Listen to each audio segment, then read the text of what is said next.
Good morning, everyone. It is Tuesday. Time to have a cup of coffee and maybe talk about trading some cigarette lighters. Doing a little bit earlier today because I had plans to. Hello, Naphtha. Had plans to babysit my granddaughter, and now I may or may not be doing that. So that was the reason why I did it earlier, 9 a.m. today. You guys let me know, make sure that my microphone is working okay this week. Obviously, I had plenty of feedback last week when the microphone went haywire. Good to know, Dylan. Oobla doobla. I see you've shown up to talk about the Scrimshaw lighter.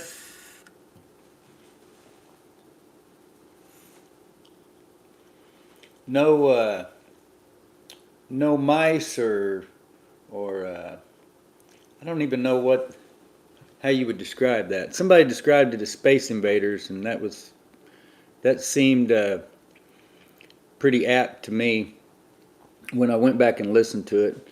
But it was the same problem I've been having forever, that it's just shown up as sort of I don't know, like a bug in the cord somehow. So we got a new microphone, all new setup.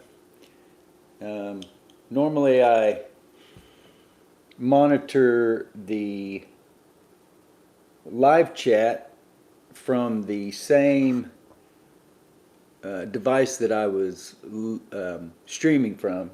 Today I've got the stream going.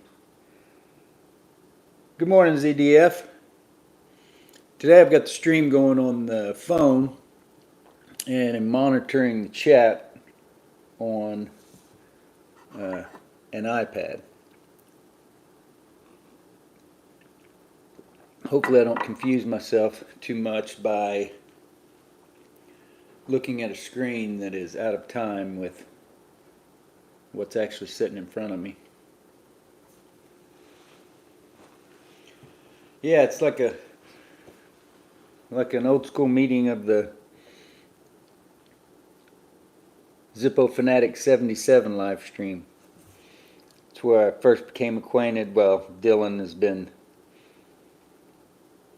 commenting on my videos for a long time. I don't know if that was before I got involved with or hanging out in the ZF77 live streams, but that's definitely where I became familiar with Jeremy at.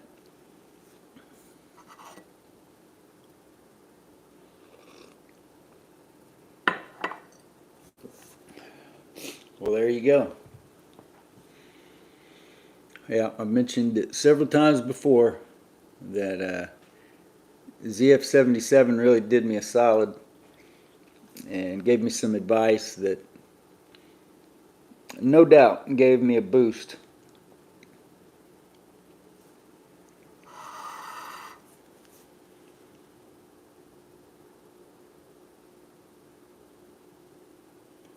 Wow, $100.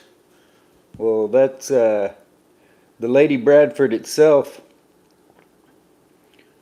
would have brought that, I'm sure. I don't know exactly how much those go for. There's an old one on eBay right now. Seemed like it had the letter S engraved on it, like a cursive S. And the last time I looked, I think it ends today, sometime today, but it was still fairly inexpensive, maybe between like $50 and $60.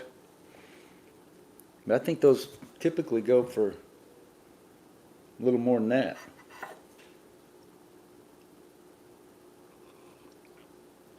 I did see the pics, Dylan. I have not. You said you had sent more pics of the. Let me pull up my email.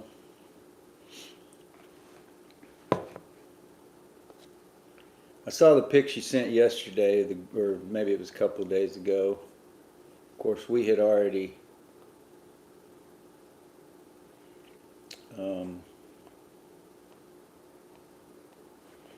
Let's see here.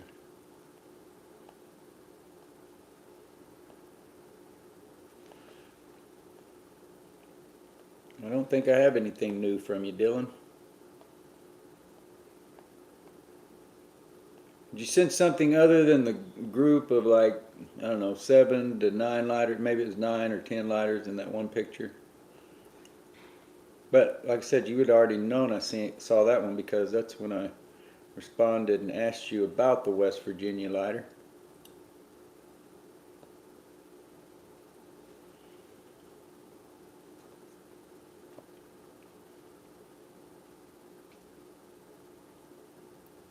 Yeah, that's the only one I got from you, Dylan. Well, I'd gotten the one before that, which was just an empty email. And then I got the one with the photo. Now as I scroll back up here, unless you sent it to my did you send it to my personal email by chance? Let me go over here and check the spam.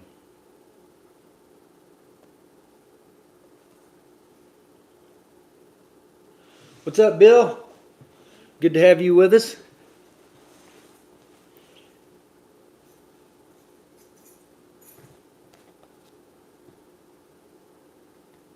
Going to talk a little bit about trading cigarette lighters.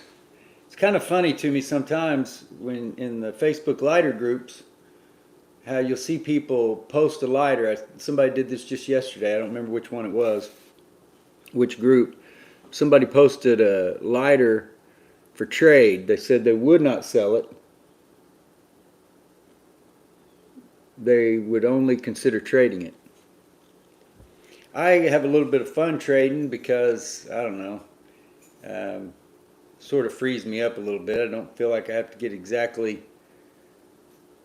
what my profit margins that I normally work off of. And a lot of times, these lighters that I'm trading, I didn't acquire them initially with the idea to sell in the first place. Where going back at the beginning, everything that I got, literally, besides the very first Zippo that I bought, which was brand new 2017 brushed chrome, every old lighter that I bought was getting sold. It was 2 or 3 years into it before I finally allowed myself to keep 1 or 2 aside, and now here I am with almost 20 Cygnus lighters. Well, a few less than that. Maybe, I think it was 17, and then I traded the one, so it might have been 18. It might have even been 19 because I forget about the table lighters. Yeah, I don't know what happened with that, Dylan. So yeah, go ahead and resend it if you can.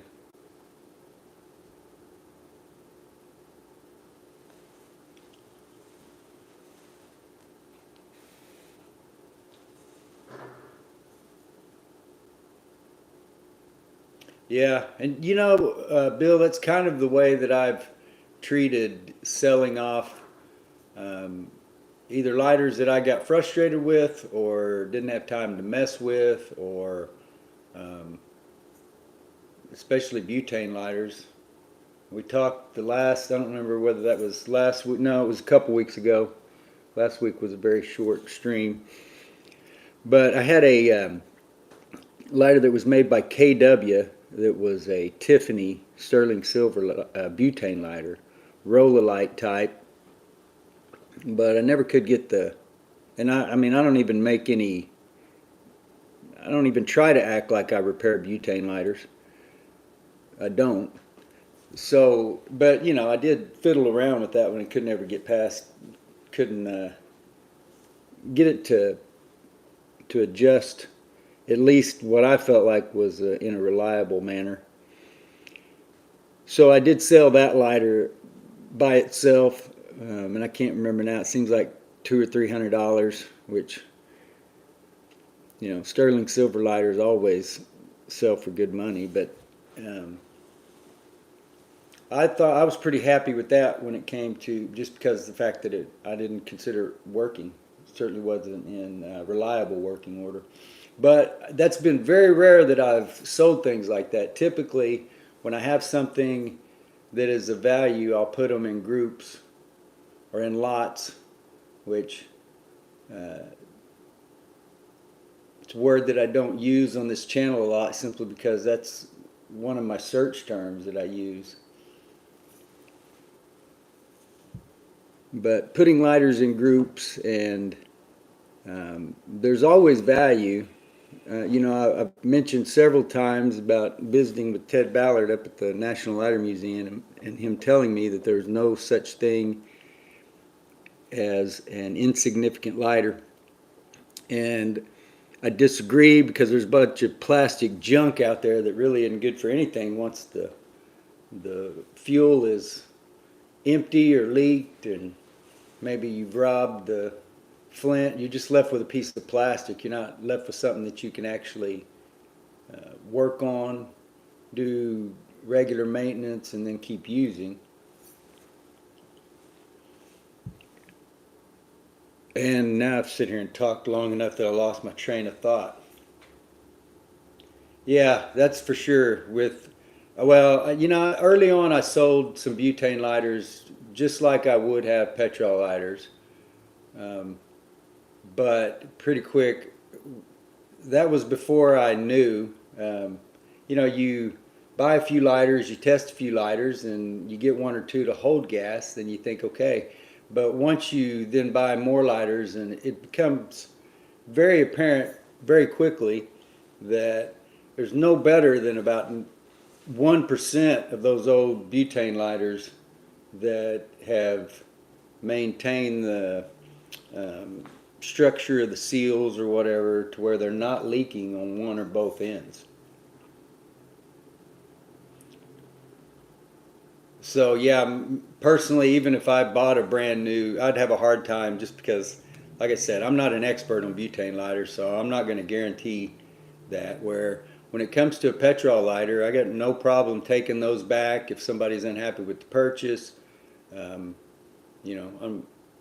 not going to be surprised by something or something going on that I can't figure out how to work with a petrol lighter. But the butane is just too much. It's too cumbersome, too cumbersome in my mind, and too tiny for my eyes and hands.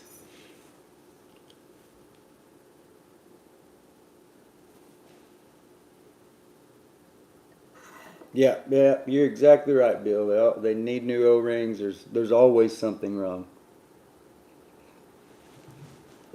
I just was digging around in my workroom last week, gathering up some stuff. The water busted, or the freezing temperatures right before Christmas busted my water over there, and I still don't have water. So I've been working over here in the Deep Deuce studio. But I found this lighter that feels pretty solid, and when I squeezed it, it sparked. So I thought, well, it looks clean enough. I'll go ahead and clean that up, and let's just see if it'll hold gas. So I pumped some gas into it, and it lit up, and I thought, all right, maybe here's one we can work with. Well, by the time I got it over here, literally an hour walk or a 10-minute drive to where I was going, got the camera set up and ready to make the video, it had already leaked out all the gas. Excuse me. So even though it held the gas well enough that, it wasn't catching itself on fire or anything like that, and I don't know whether maybe it's leaking out of the where you charge it at, where you fill it at, rather than up top. But either way, it's kind of a moot point, because I wasn't going to be able to use it. And even then, if I had, I don't put butane lighter videos in the vintage lighter category on the YouTube channel. I put butane lighter videos in the other useful mechanisms category, because that's about all they are. They're very useful. We've talked about it before. You guys have seen the butane lighters that I use, and I got a ton of them. But I could always use, you know, something old if it'll just work, but I'm not going to tear this apart and try to fix it. There was a guy that started commenting on some of my videos a while back, though, that was kind of critical at first. He seemed to think I was, oh, what's the word? Well, maybe he just thought I was being a turd. But if somebody's asking me a question about the fuel system on a butane lighter, I'm not going to be able to offer them any help. I may have repaired or refurbished, or whatever you want to call it, hundreds, I don't know, maybe even thousands of petrol lighters. But that doesn't mean that I know anything about butane lighters, and he seemed to think I was just not wanting to share that information for some reason. But once I explained to him that while the striking mechanisms or sparking mechanisms may be similar, that wasn't what these people were asking me about. He's seemed to ease up a little bit. I'm not going to use his name because, like I said, he seems like a nice enough guy, and once I explained my stance, maybe a little bit more personally to him, then he seemed to not be so trollish. But yeah, I'm not a fan of, well, like I said, I'm a fan of butane lighters. I use them all the time. I'm just not a fan of trying to repair them or anything like that. Thought it was interesting too. I meant to do this last week when we got cut so short. This clear float lighter that I have plans to maybe give away on one of these live streams. Still holding fuel. So that's got a pretty good seal on it. I don't know if a Ronson would. You'd have to go back. I believe I fueled that on one of these live streams, and it would have been well before Christmas.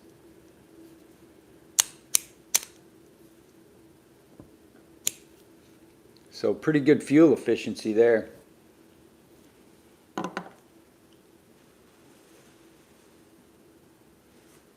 What's up, Eastwa? Saw that you have posted a couple of videos to YouTube again recently. I got those notifications. You know, something else that I keep mentioning or thinking to mention and keep forgetting, for those of you that have a YouTube channel, whether you post videos or not, I forget what the exact setting is over there in your on your YouTube account. But if you share, if you allow your the channels that you subscribe to be seen, then when those people that have that same setting, when you subscribe to their channel, they'll see that you subscribe to their channel. They get a notification. Where if you don't change that to where people can see your channels, then they don't. Anyway, just throwing that out there for some of you. I don't follow for follow or anything like that. I follow anybody who posts vintage lighter content or even cigarette lighter content at all. I even follow, is it Lighter 2018 or something like that? He fixes butane lighters. So any kind of cigarette lighters I follow. But for those of you that, you know, maybe don't have that many followers and have thoughts of posting content and would, you know, like that sort of social media element of it where you can follow people back, just to let you know that that is available to you. And I've talked many times before about the YouTube platform in general. It really does lend itself. To me, it's a lot more friendly than even Facebook. But again, Facebook for me, I don't spend a lot of time scrolling my feed Well, actually, Facebook doesn't really show me all that political crap that the people I know in real life post. Um, I see stuff, I get notifications when my kids post something, and then I see the vintage lighter groups. That's pretty much what it populates my feed in, regardless of which account I'm on, the Facebook account for my personal one or the dependableflame.com.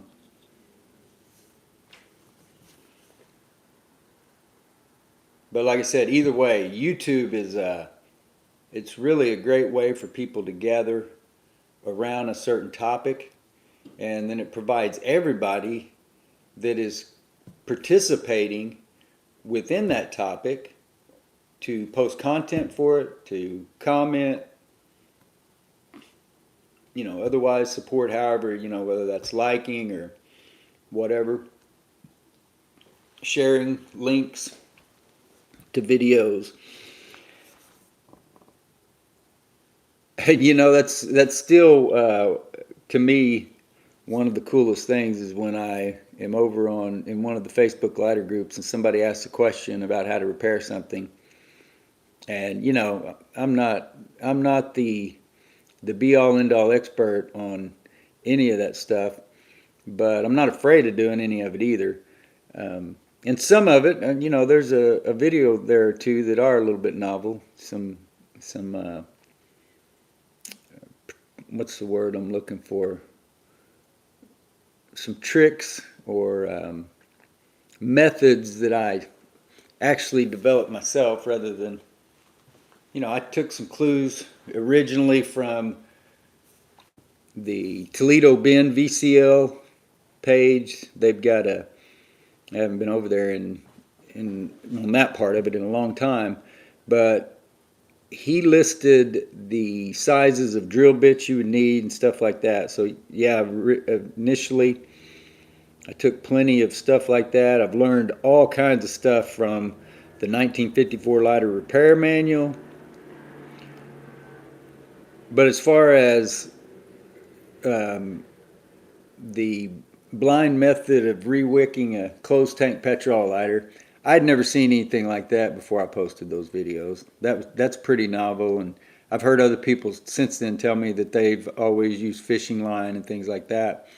So, yeah, it's not that difficult.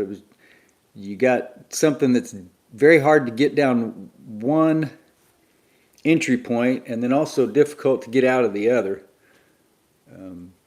And if you look at the instructions in most of those old lighter pamphlets about how to re-wick, like the instructions that Ronson gives for punching that or poking that wick down the chimney with that little wire follower, I've tried and never came. I don't know how anybody could ever do that.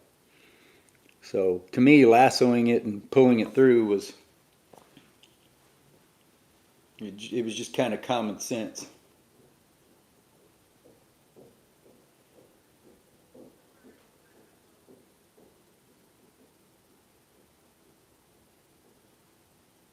You're going to get Bill all excited, Jeremy, talking about a box of Ronsons.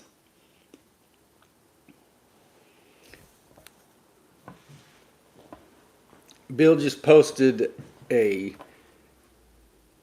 some pictures of a Ronson, or I guess maybe before, it wasn't even Ronson at that point. Were they only Art Metalworks or the Art Metalworks, however it was stamped? But their very first lighter, the Wonder Lighter, yesterday in one of the groups, or maybe multiple of the groups, and is constantly posting,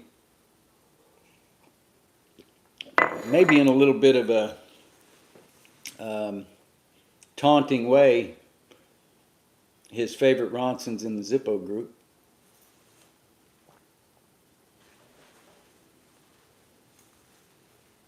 And getting back to what you had said earlier, Bill, I agree with the trading, and it's interesting how people value certain things. And for me personally, that's why, like when I'm selling it on eBay, which is the only place I sell, because of the portion that goes to charity. That's all facilitated through eBay and the PayPal for charity or whatever. Maybe it's eBay. Either way, they're both involved. PayPal and eBay both administering those payments to the Huntington's Disease Society of America. But when I'm trading something, then I don't feel like I'm on that strict. I don't have to be so tight with my margins. I can play with that a little more. And those lighters that I end up, well, so far it seems like anyway, most of the trades that I've made were kind of more of a personal nature. The trade where I traded the Cygnus for the 1979 Scrimshaw Slim Whaler, that was for the Cygnus. So that was, or I was trading the Cygnus away. That was our friend Friedrich, who's joined us here on the live stream in the past, had posted over on the DependableFlame.com Facebook group about possibly trading this lighter, the Zippo Slim, for a Cygnus. Then I made a trade or two with my friend Donald Hine, and he had gotten a hold of me because of my posts with Cygnus on either the OTLS group or one of the other groups. He had some Cygnus he wanted to trade. And the same with a guy named Shell Champion. He got a hold of me, and we made a trade or two. That's been maybe a couple of years ago now on that one. I can't remember. Is it the Flying A or Flying J, whichever Cygnus? That's one that I had got from Mr. Champion. And then I think it was a couple of table lighters, a couple of Cygnus table lighters, and a Cupid roller lighter with a thumb roller flint tension system, but it's a different system than the Cygnus. It sits in the middle of the body of the lighter as opposed to being mounted on the back end.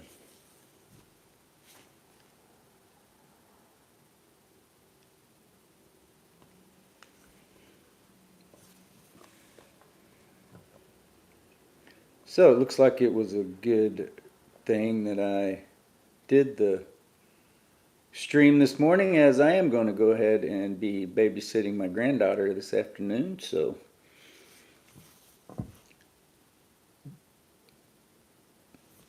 don't have to be in any big hurry. Still got at least an hour, maybe an hour and a half or so.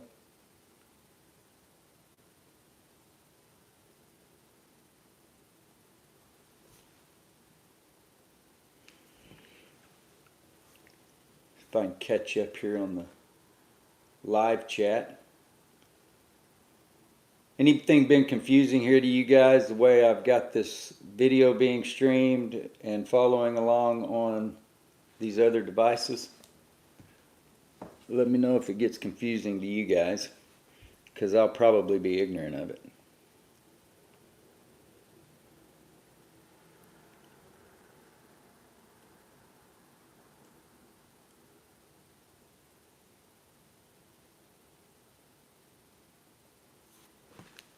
Jeremy, what is your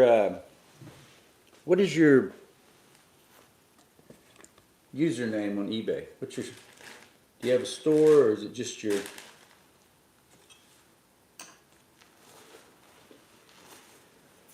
Post that there if you don't mind. I'd like to make sure that I'm following you.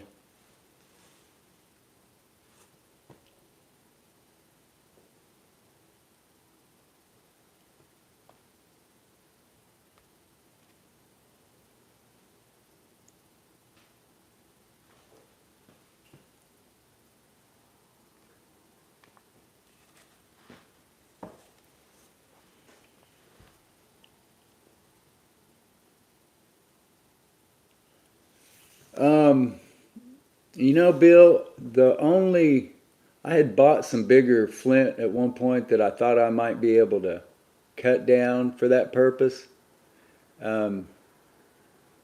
I think it's the RonsonRepair.com. And I don't know that they have them just like to where you can get on and click and purchase it, but you can email them and I think they'll make them for you. At least it seems like that was the case a few years ago. And I've never done business with that Ronson Repair website, but you know, they do have a YouTube channel, and the lighters, the videos that they've posted of lighters on there are working better than the average Ronson that I've run across. So they seem to know what they're doing. Let me see here though.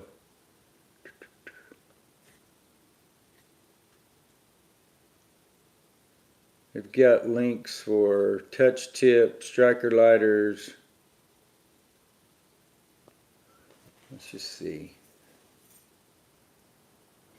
Yeah, it says striker lighters usually need a new flint strip at the minimum. Many need new wicks or replacement wick material.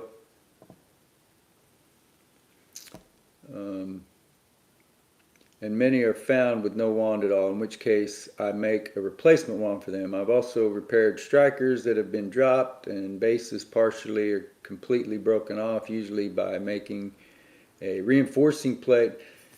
So anyway, that's a little bit more than we really needed to know. But yeah, I think this guy on, I'm not sure who runs this website.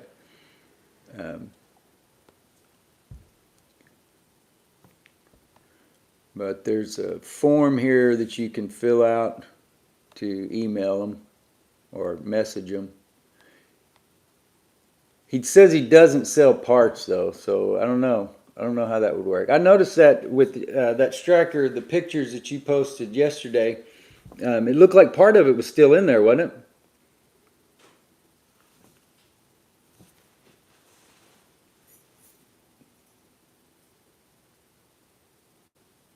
Yeah, there you go. That's a better term. I was having a hard time finding my words a while ago, but trolling the Zippo groups with pics of the world's greatest lighters. Yeah, I love Zippo too. I don't have anything against Zippo. I mean, I'm actually a fan, and you know, have several in my collection. But you know, they're not my favorite or anything like that, and I certainly don't get offended. There are people that really get mad about it.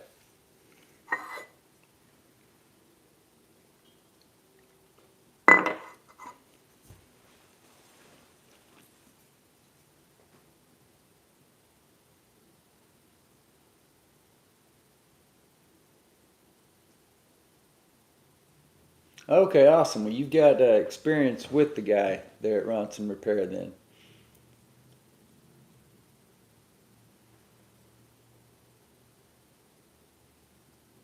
Okay.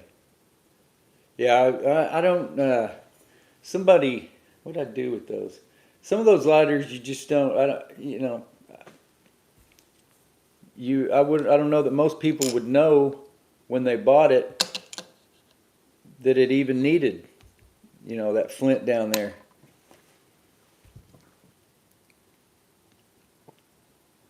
But it's sort of like. I mean, you can have a match book or a box or whatever, and it's got that abrasive strip that you strike the match on. But then there's also matches that you can buy that are self-igniting. In other words, you can strike them anywhere. You just have to. I mean, maybe a glossy surface won't do the trick, but pretty much anything it's that disrupts that. It's got some kind of I don't know if it's a chemical or some kind of material sort of embedded in the head of that match that actually makes it spark.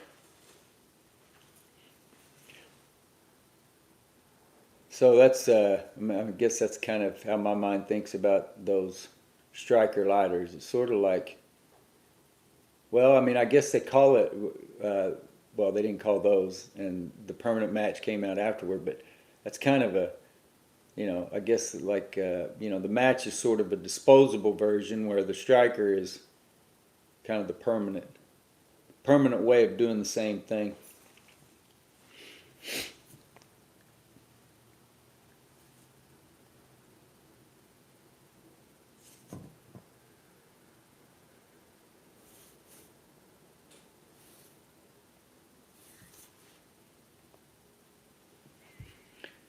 Let me look back here and make sure I haven't missed anybody. We had naphtha present.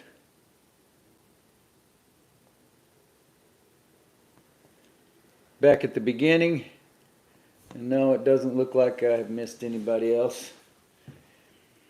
Eastwa mentions that he is diversifying his socials, which he's posted plenty of videos on YouTube before, but if you have missed his YouTube videos lately, he's got all kinds of content over on TikTok with thousands and thousands of followers, and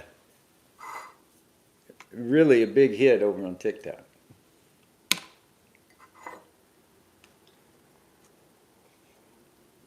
And naphtha says he is still with us. Has the weather in Tulsa been as pleasant as it has been here in Oklahoma City for the last, I don't know, week and a half? After we got past that single digit for a few days there right before Christmas. We might be cold at night, but it seems like every day we're getting up into the mid 60s and threatening the 70s. So even though I've been without water now for 10 days, maybe even close to 2 weeks, I'm not really complaining.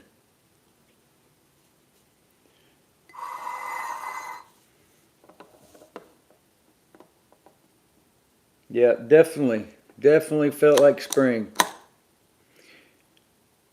Would you guys have expected a lighter like this to retain fuel for that long? Let me go over here and see exactly. Well, I may not know exactly, or I may not be able to figure it out. Let's see.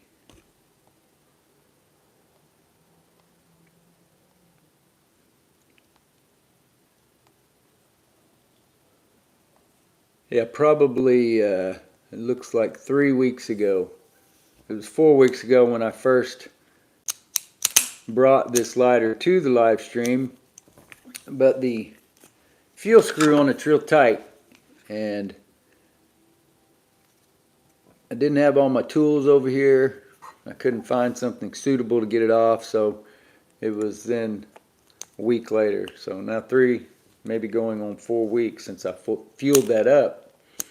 And, maybe, I don't know that the fuel capacity in a lighter like this is any more than it is in say a Ronson Standard.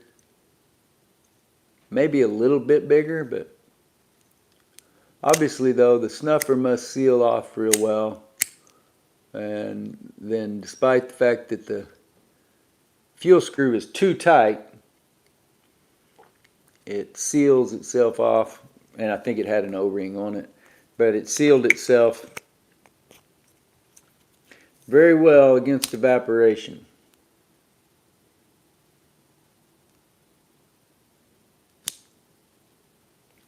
That's one thing though, Bill, about that really kind of disappoints me. It's the one disappointment I have.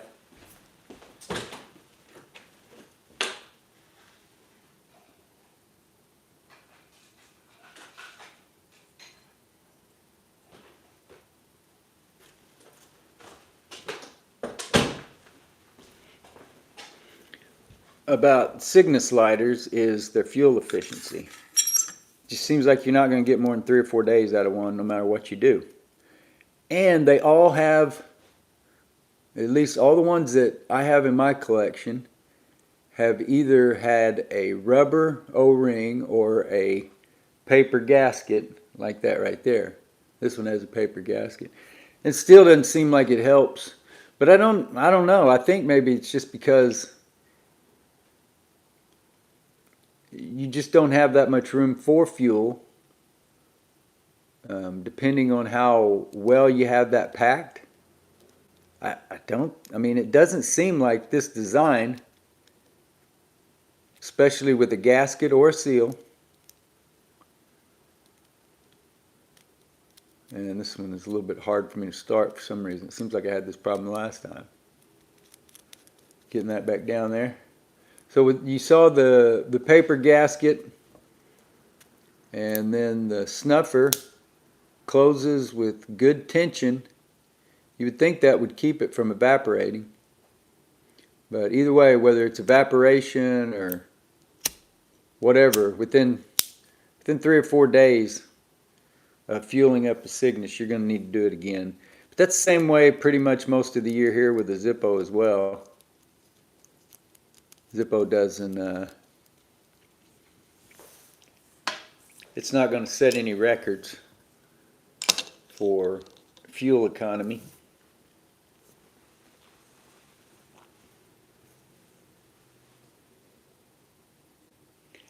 Yeah, I know what you mean about feeling like you need to organize yourself first, Eastwa. I got some things I need to organize as well. Some priorities that I may need to reorganize. Some that are at the top now maybe shouldn't be as high, and maybe a thing or two that I don't pay much attention to now would be a little bit higher.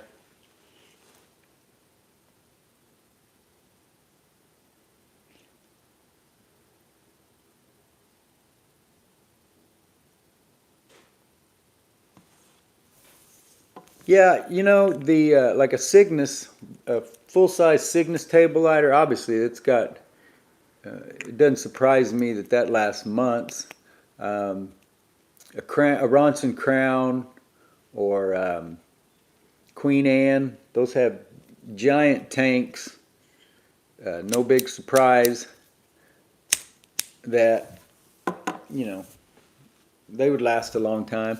But that doesn't seem like a very big reservoir to me for it to still be, still have plenty of fuel in it. But I'm not complaining. It's got a blemish or two otherwise, missing a couple of feet. Maybe got a nick or two in it. Really cool lighter though.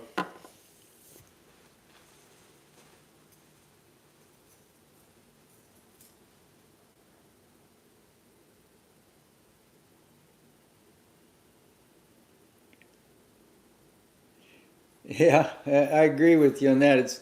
It is funny because we're dealing with some, you know, some laws of, is that physics or I don't know what. We're dealing with some things that, I mean, we know what's needed for a flame, right?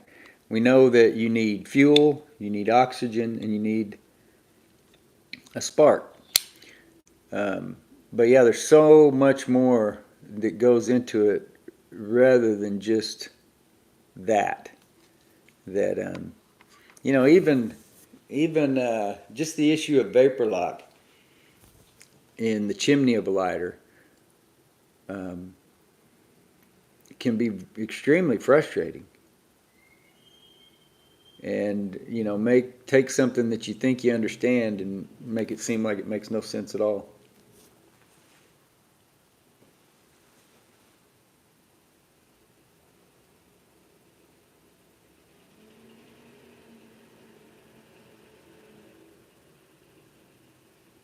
Yeah, no, that kind of makes sense though. Doesn't that Bowers trench lighter have an actual screw in the bottom of it? In other words, it's a closed tank. Of course, the way that they closed on the snuffer, I don't know how tight that snuffer mechanism was on those. I never had one that I sold. I don't think I've ever done a video on one. I had a Japanese-made clone type of those Bowers at one point, but I've never. Don't think I've ever actually had one of the Bowers lighters. Bill, you ever thought about posting videos of your lighters here on YouTube?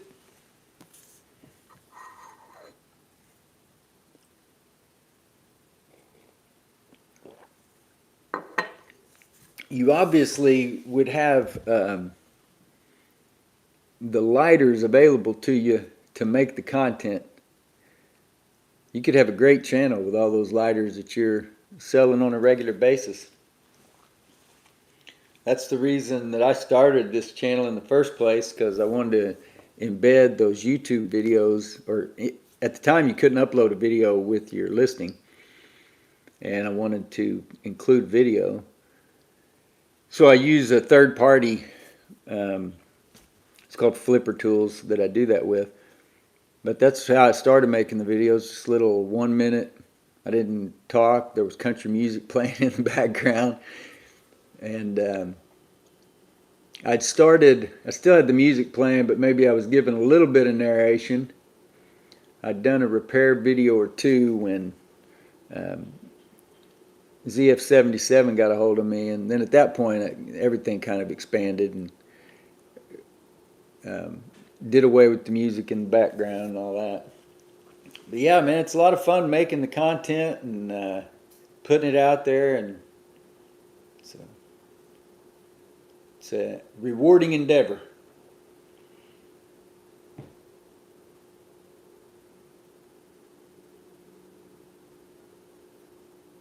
Yeah, I got you. I can see where that would be the case. Of course, if you do it for work, you're probably pretty good at it too, so you could probably put out a pretty good product. Just saying. Yeah, I've checked out your blog. I can't remember now. Oh man, is it on Tumblr? Go ahead and post that here if you want to. Share it with these folks.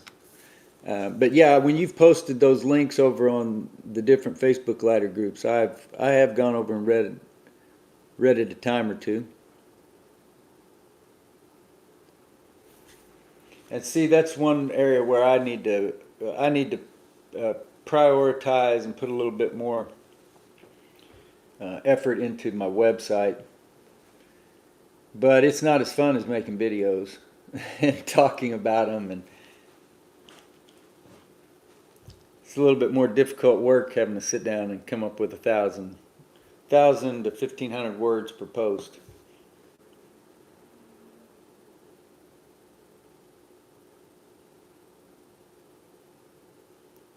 Yeah, I hear you, NAFTA. NAFTA says he left his Zippo in a toolbox outside for a week and it was still good. Same Zippo was refueled and left in a hot SUV for a couple of days and it was empty. You know, I'm so bad about how, overfilling lighters, and so, I'll put the blame on myself most times, because I figure if I didn't overfill it, then I probably grossly underfilled it. So maybe that's why it didn't get as efficient a fuel economy as I would have thought. But yeah, who knows, man? Maybe there's just some sort of maverick element at work inside that lighter fluid that, who knows? Maybe there's something that affects it that we haven't figured out yet. Sort of like those UFOs that they released from those Navy videos, Navy pilots a couple of years ago. Now they're not even calling them UFOs anymore. I don't even remember what it is, but obviously there are things at work sometimes. Sometimes we think we understand things thoroughly, and maybe we don't even understand them basically.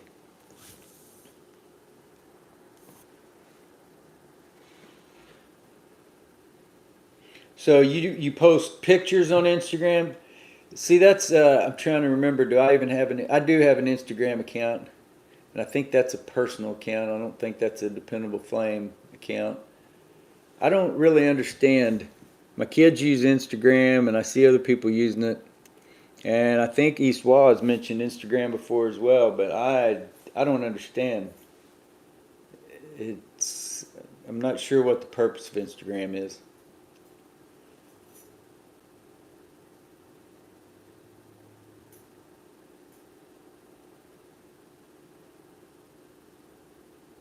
Yeah, naphtha, that's the reason I carry these jet lights, and usually multiple of them because sometimes they act wonky.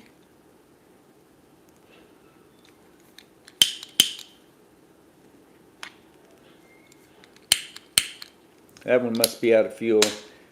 That's the reason I carry these is number one, because of Zippo in the Oklahoma wind.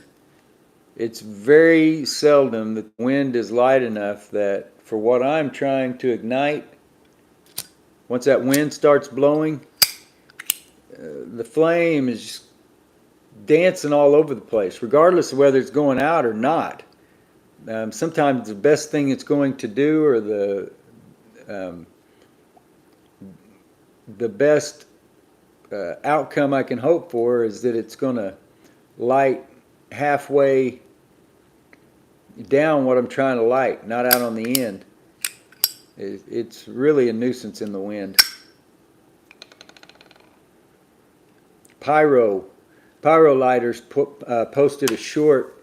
I'm not even sure where he lives, but he posted a short last weekend where he's out by a campfire and he lit his Zippo, and it did blow out, but it was also, like I said, the way it's blowing around there, you couldn't light anything off of it.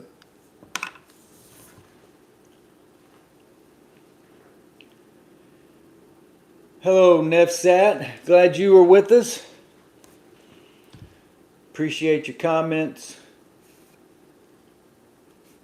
earlier in the week or late last week.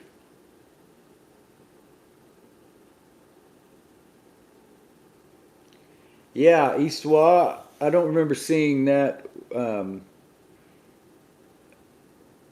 with Ronson specifically, but I do remember seeing it with Thorns. I believe the Thorns instructions that I have on the background of the lighter set over in the place in Mesta Park. I believe those instructions tell you to dip it in, it says benzene, to dip it in and then shake it off. So yeah,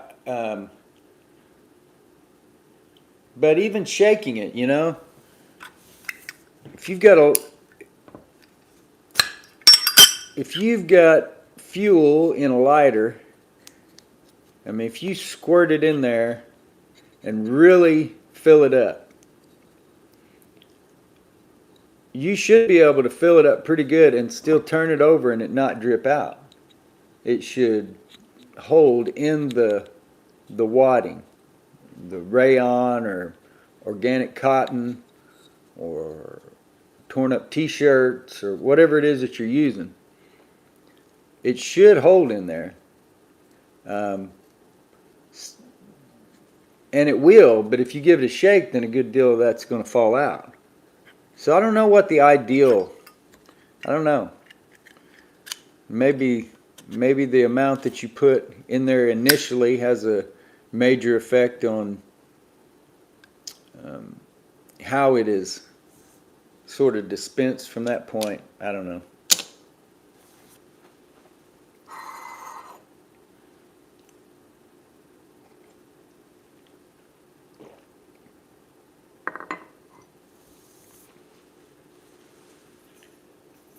Yeah, Cygnus can be the same way, but I'll take a Cygnus in two hands before I'll take a Zippo. But the Oklahoma wind it's hard lighting something outside in the Oklahoma wind with any kind of petrol lighter.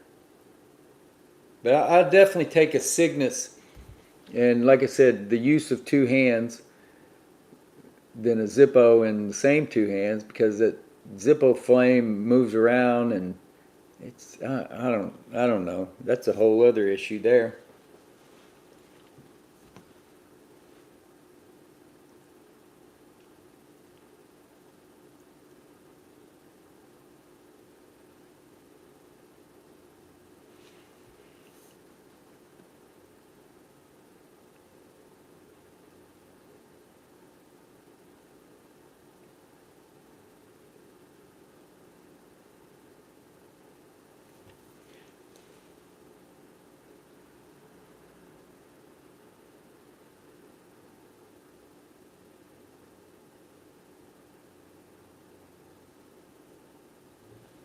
My experience when it comes to YouTube, um, I mean, there's some parameters, you know, as far as how the length your video should be and stuff like that.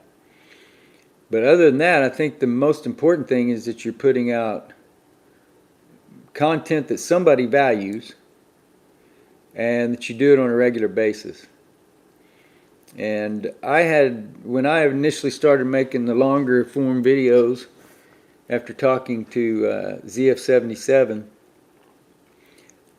I got a really good response. I was already publishing every weekday morning, and I got a lot of email around that time. And specifically, I remember one from our friend Boo Rock Beer, who hasn't commented or probably even watched one of my videos in a couple years now, but he was one of those very early subscribers that was very encouraging and was, you know, there to comment every morning and was I think he had for some reason looked for information for a lighter. Maybe it was one that had belonged to a relative or something that he was trying to get going, and from that point he just kind of fell into, you know, this world of vintage lighters. So I don't know, maybe he fell out of it as quickly as he fell in, but it did seem to me then and even now that publishing on a regular basis, making it, you know, part of people's daily. There's people that don't watch the evening news or read the newspaper or anything like that, but they get on YouTube and they have a routine that they go through on YouTube every day. So I just wanted to be part of that routine, you know.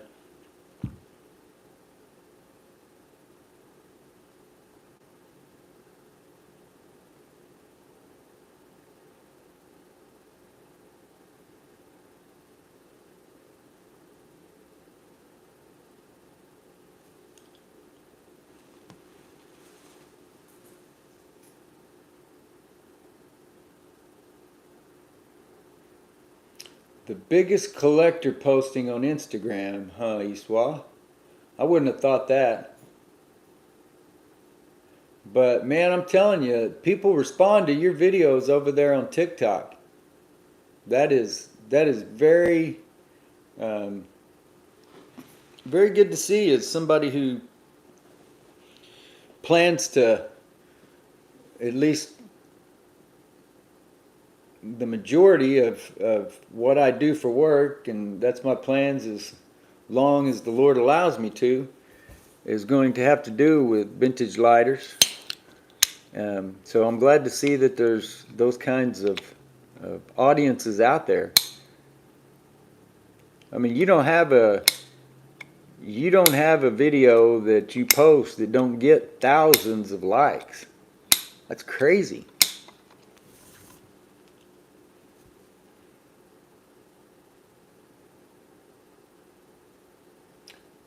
So you're in, is that Germany, Nefsat?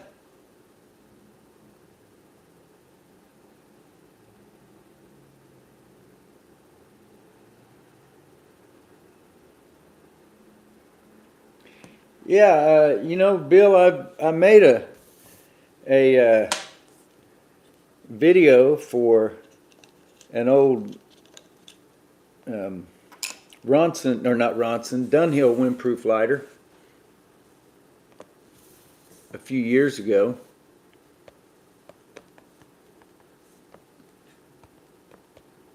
And those are some fun. Those are some fun mechanisms. The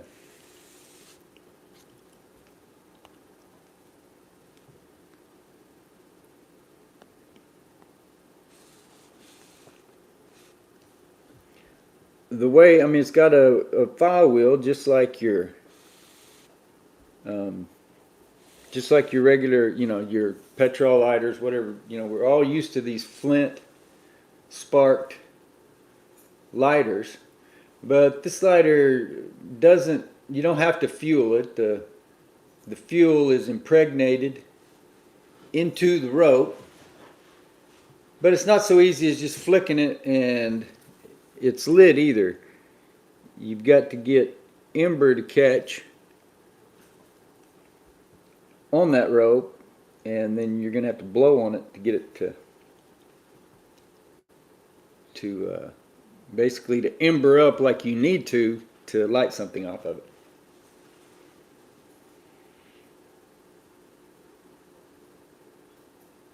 Well, it's no surprise as far as, like I said, Eastwa, you're creating some incredible videos over there, so there's no surprise to that at all that people are flocking to it. It's just, and maybe, you know, it surprises me that there's many people that sit down and are interested on a day-to-day basis to see what I do, but man, the following that you have over there, that is, I mean, there's obviously thousands upon thousands of people. But like I said, the quality of what you're doing is, you know, that's bringing some people in too, not simply the cigarette lighters.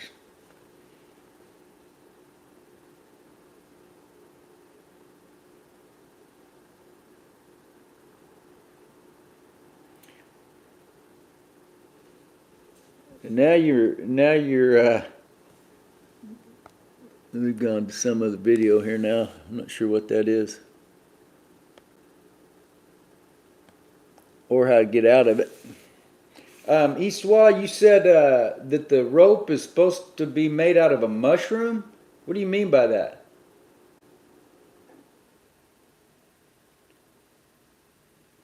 No, that rope lighter would probably be more, well, in the Oklahoma wind, it'd be easier to light than trying to light off of a Zippo sometimes, because that wind would help you in getting that ember hot. But the you know, the fact that you do have to sit there and blow on it, not quite so easy as, you know, pushing a button and, well, when it works the way it's supposed to, pushing a button and having it light up.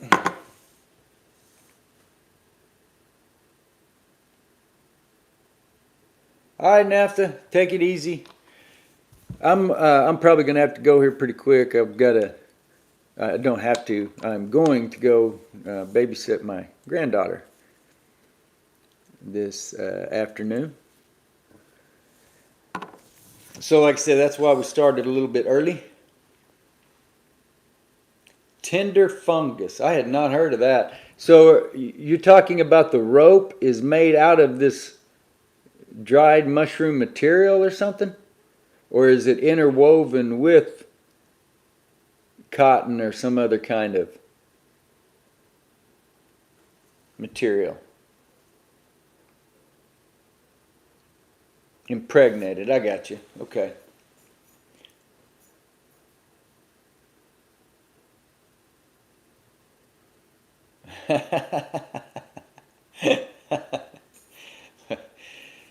Yeah, I understand what you're saying, Nefsat. He says the well-known mushroom fabric rope.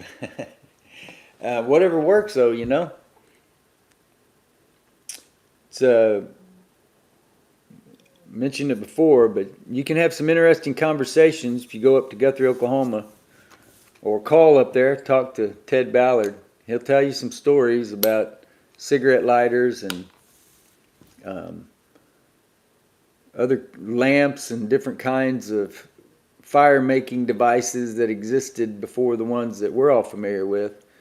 But, you know, some of his stories, in addition to the fact that the man placed a petrified human scrotum in my hand at one point,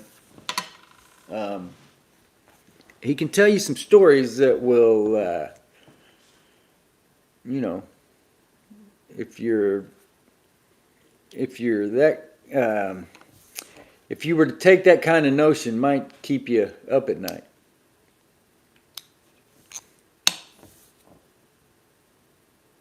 Fat or tallow or different, I guess tallow was maybe, I don't know if that was beef fat, some kind of animal fat, but apparently back in those times before whatever if they didn't have whale oil available or whatever, they would use human fat to light lamps on ships as well. Yeah, I would agree with that, Bill. At least it was not attached to somebody and still alive, but still a little unnerving. And then I went home and read a couple of newspaper articles and realized real quick that wasn't the first time Ted had pulled that trick on somebody.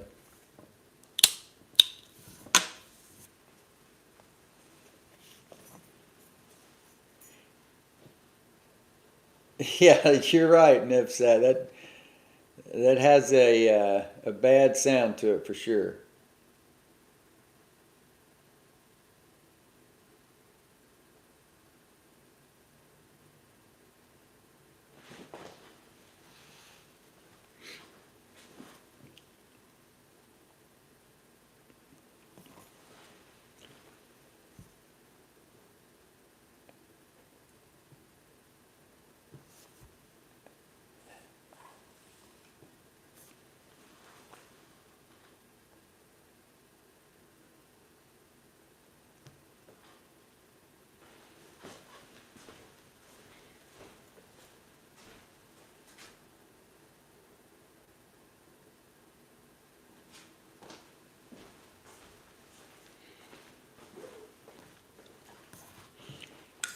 Well, you guys remember, if you ever have a notion or have something that you just don't quite know what to do with, that you want to trade, feel free to post those over on the dependableflame.com group. I'm not sure exactly. I think it's the group that you can post in, or I tried to go back and find that. I think that Friedrich erased his post because I was going to go and post a picture in the comments, but I could never find it. So it confuses me a little bit how that all works out there between the dependableflame.com Facebook page and the dependableflame.com Facebook group. But either way, feel free to post those, interest in trades. And I've worked out a few trades over there. Like I said, the two, more than a year ago, maybe closer to 2 years or so ago, with my friend Donald and Mr. Champion. And then the one here recently. Oh, and I also did a trade with David Ward. That was the first trade that I did off the Facebook group over there. So that's another thing that kind of bothers me about some of those groups is like the OTLS, they don't allow you to sell on the page. And not only do they not allow you to sell, but I had shared the post where I'd initially posted some things for trade over on the dependableflame.com group page. I'd shared that over to the OTLS page and they rejected it, and the reason was they don't allow selling. Well, to me, I wasn't selling, I was trading. I didn't see what was wrong with posting something, for consideration of trade. I didn't think that violated the sale, but I guess for them, selling and trading are equivalent, so I don't post anything like that. I don't share that over there anymore, but I do post them over on my pages, and you guys feel free to do that as well. Sometimes a little bit easier to figure out, an arrangement with an international person as well through a trade. I won't sell anything internationally through eBay because that puts me on the hook for it, and I have been burned a time or two in the past, once in China and once for Canada, where because there wasn't a tracking number, there wasn't anything I could do about it. But when it comes to trading something, then you don't have those same considerations because you're not going to get a ding on your seller rating or whatever on eBay when you're just making that trade between two individuals.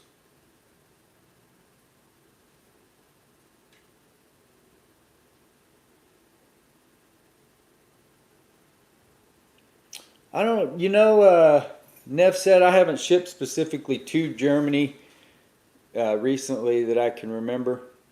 I know that going to the UK can be a problem, that they'll apparently open up the package and destroy lighters if they know that's what it is. I don't know if that's always the case, or maybe if you just run into overzealous employees, or what the problem is. There's no problem at all mailing them in the United States.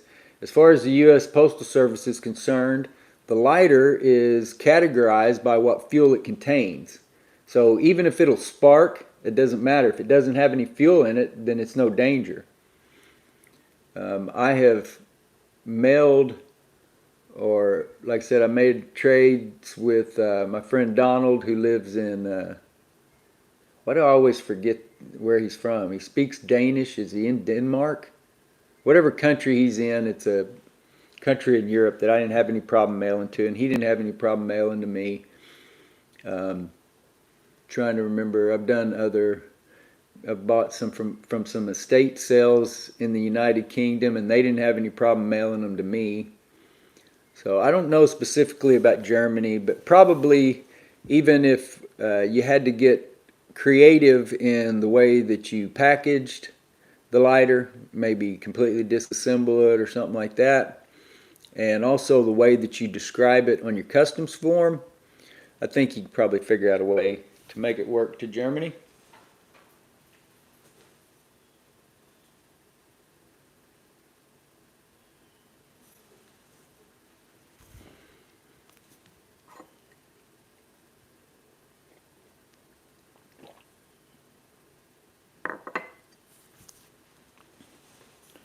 Denmark is right above Germany.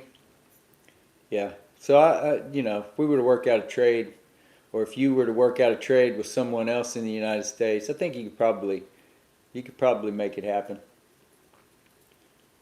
It's not rocket science, but for whatever reason, there's some of these postal systems want to make it more difficult than it is. And the United States Postal Service does the same thing. I mean, I spent 25 years working there, and the last, I don't know, 10 or so working the window, mailing packages, selling stamps, all that kind of crap. And, the questions, it's ridiculous. It was ridiculous when I started, and it expanded the whole, this package contain anything fragile, liquid, perishable, or potentially hazardous. And then they extended it to such as lithium batteries or perfume. And the last time that I was paying attention when I went in there, usually I just punch the button. Most of the time I'm just dropping stuff off nowadays. I don't actually have to answer their questions in the post office. But when I did, they'd added something else. So it's not even now just lithium batteries and perfume, but some ridiculous other thing when there's a million other things they could be asking you about.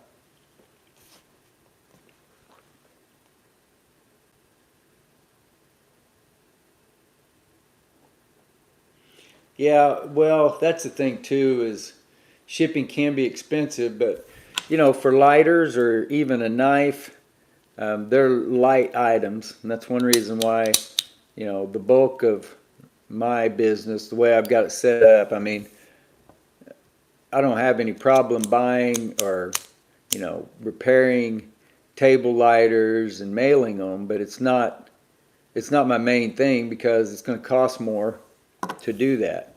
But small items that are typically under 4 ounces, then you're not going to pay more than, $3 or $4 for your actual postage. And then, even if you double them up, you can mail them in bubble mailers. Don't usually require boxes. Very light items that are easy to protect, and then therefore they're light and don't cost as much to ship. Eastwall says he has to go film a video. Have a good day. I hope that you get your work done, and I'm gonna have to go as well here. Like I said, I hopped on this morning. Wanted to talk about that, make you guys aware of that again, that we can post trades, negotiate trades over there in the DependableFlame.com Facebook group. And also wanted to test out my setup, new microphone, make sure everything was working okay. And but I'm going to go spend the remainder of this day letting my granddaughter smile at me. So I will see you guys. Well, I'll see you tomorrow morning at 8 o'clock.